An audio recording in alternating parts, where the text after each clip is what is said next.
In front of us, we have Aria, our new character for our action RPG series. Now, I was really hoping to bring you guys a complete right from the base mesh all the way through. I'm going to blame Windows Update for this one. Why not? My monitors switched position. Number 1 became 2, 2 became 1, and I captured the wrong screen for hours.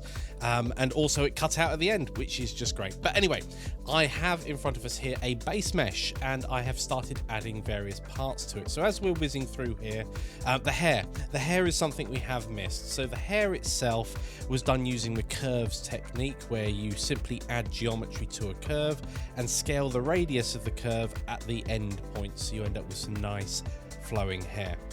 Now, from the base mesh itself, I'm basically copying the underlying geometry and then making something of it.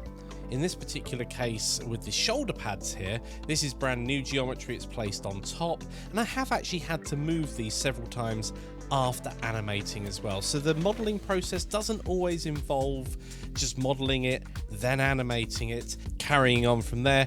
It's a very back and forth process. You will find that once you start animating your model, things move, they intersect one another, and by no means are even AAA games perfect at this. I've seen tools that characters are carrying, constantly clipping through themselves, and you know what? Most of the time, the player playing the game won't even notice these small details and will forgive them if they do. It's when they're glaringly obvious and no thought has been put into the process that it becomes a problem.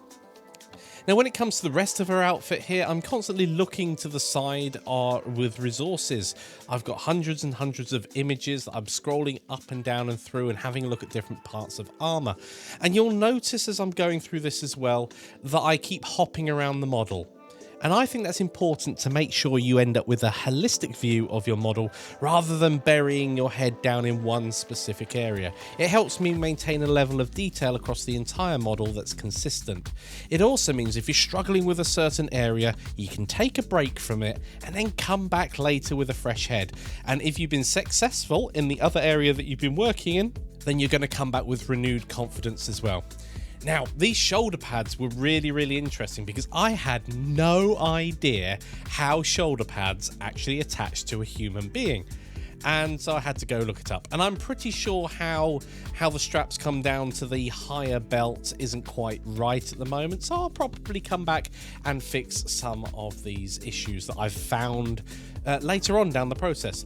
Now, this is just the first pass at Aria. She's our first main character, playable character that you're going to be using should you join in with our RPG Kickstarter that we're launching in August. So this is going to be one of the main characters. I'll be working on some other characters soon as well, some NPCs, some enemies that you'll be battling. I'm really looking forward to making another video like this, but specifically for, let's say, a skeleton enemy or something along those lines. But after I finish this process here of putting her all together, you can see here there's a big hole in her bottom at this point in time. I go on to fix that, and eventually we end up with Aria as she is right here. I hope you've enjoyed this little insight into the making of one of our characters. She'll be one of our playable characters in our upcoming Kickstarter, How to Make an Action RPG. So make sure you hit subscribe so you're notified more about that as we go forward. We're due to launch at the beginning of August. I'll also include some links in the description so you can join our Discord or Facebook groups. Take care everyone, and I'll see you in the next video.